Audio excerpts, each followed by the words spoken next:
দুনিয়াতে নিজের মতন করে চলবে তো তোমাদের থাকার জায়গা একটা ধৈর্যের জায়গা আছে, ওটা হচ্ছে জাহান্নাম।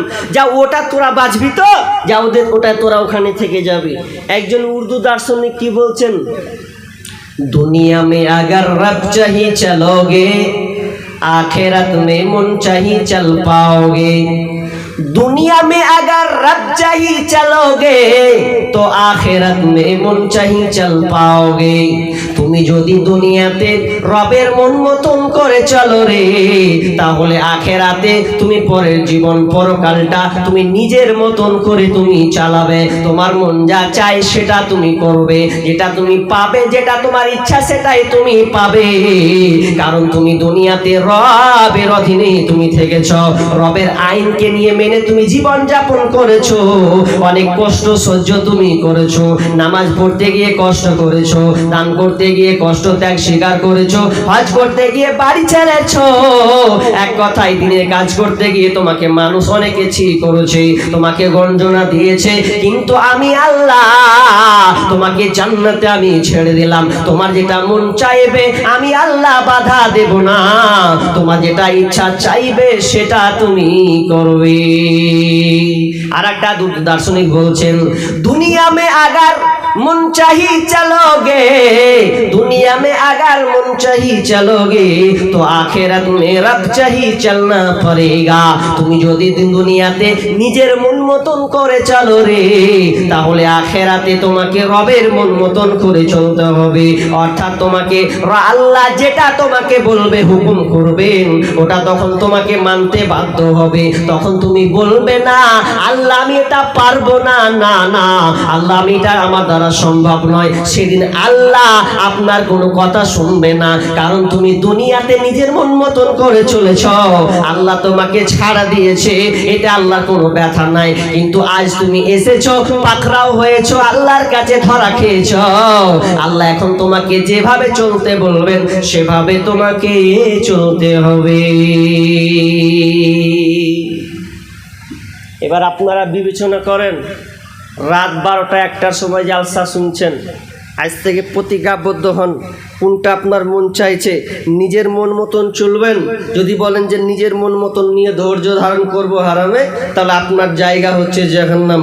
আর যদি মনে করেন না নিজের মন মতন আজ থেকে চলবো না, রাব বিশ্বনবী যেটা বলেছেন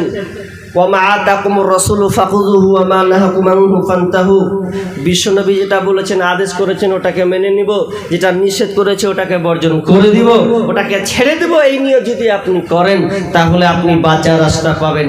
আজকের আলোচনা সবার, এবার সবার কত দামি জিনিস আমি একটা একটা করে আপনাকে বলতে চাইছি। তাহলে সবার আল্লাহ 2 ভাগে ভাগ করলেন, কিন্তু সবার মানতে গিয়ে 3 প্রকার।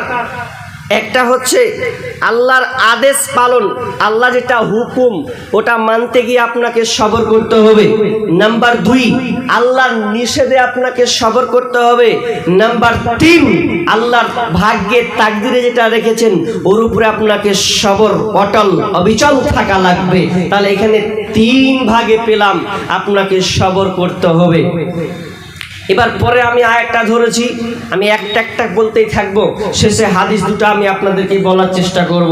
তাহলে সবার 2 দিকে পেলাম। এবার আমরা সবরটা কেমন করে ধরবো, সবরে কি লাভ আছে, এই সবরের পাওয়ারফুল কি আছে, দেখেন কতটা লাভ আছে। আল্লাহ সুবহানাহু ওয়া তাআলা বলছেন, ইয়া আইয়ুহাল্লাযীনা আমানু ইসতাঈনু বিস-সাবরি ওয়াস-সালাহ ইন্নাল্লাহা মা'আস-সাবিরিন।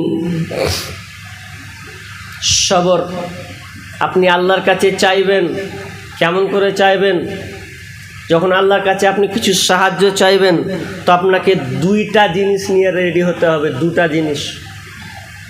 এখন হয়তো আপনি পাচ্ছেন অনেক কিছু, আগেকার একটা টর্চ লাইট ইউজ হতো, এখন আছে টর্চ লাইট, 2টা ব্যাটারি ব্যবহার হতো, 2টা। ওই 2টা ব্যাটারি ভরবেন তো আপনি লাইট দিবেন তো আলো হবে। আর লাইট 2টা যদি আপনার যদি না থাকে, ব্যাটারি যদি নাই থাকে দুর্বল হয় তাহলে আলো দিবে না। ঠিক তেমনিভাবে যদি আপনি আল্লাহর কাছে পেতে চান, আল্লাহর কাছে কিছু মাল নিতে চান, তাহলে ওখানে দুইটা জিনিসের মাধ্যমে আপনাকে নিতে হবে। একটা কি? একটা হচ্ছে সালাত ও সবরের মাধ্যমে আপনাকে নিতে হবে। আল্লাহর কাছে চাইতে গেলে এখানে টাকা লাগবে না, সবর লাগবে, সবর। দুনিয়াতে মালামাল কিনতে গেলে, বাড়ি করতে গেলে টাকা পয়সা আপনাকে অর্জন করতে হবে কি হবে না?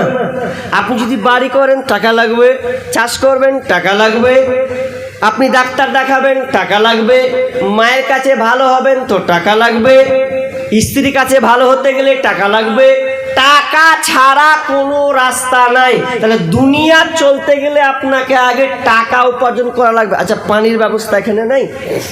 পানি নেই? পানি একটু আনতে বলুন তো। হ্যাঁ, নিয়ে আসেন। তো সবর লাগবে ঠিক তেমনি ভাবে। তো দুনিয়াতে আপনার চলতে গেলে দুনিয়াতে আপনাকে টাকা দিতে হবে, টাকা দিবেন, মাল পাবেন। কিন্তু আল্লাহর কাছে কোনো টাকা লাগবে না। চাইতে গেলে, কিছু নিতে গেলে, নামাজের যে জায়গাটা, ওখানে নামাজ নিয়ে টাকা যাবে না, নামাজের সাথে আপনাকে সবর ঢুকাতে হবে, তাহলে আপনি আল্লাহর কাছে মাল পাবেন। কিন্তু দুনিয়াতে টাকা না হলে কিছুই হবে না, কিছুই নয়। টাকা আপনাকে ইনকাম করতে গেলে আপনি সবার কাছে ভালো হবেন, সবার কাছে আপনার মূল্যায়ন থাকবে। যদি আপনার টাকা না থাকে রে, কোনো আপনার মূল্যায়ন আপনার খাটবে না, আপনি কোনো কিছু পড়াই করতে পারবেন না।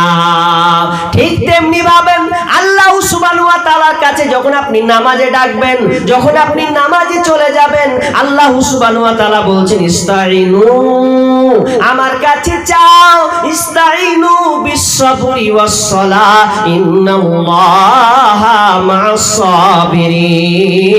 তোমরা আমার কাছে চাও ধৈর্য, নামাজ এবং ধৈর্যের মাধ্যমে। ইন্নাল্লাহা মা'আস-সাবিরিন, নিশ্চয় আল্লাহ ধৈর্যশীলদের মধ্যে রয়েছে।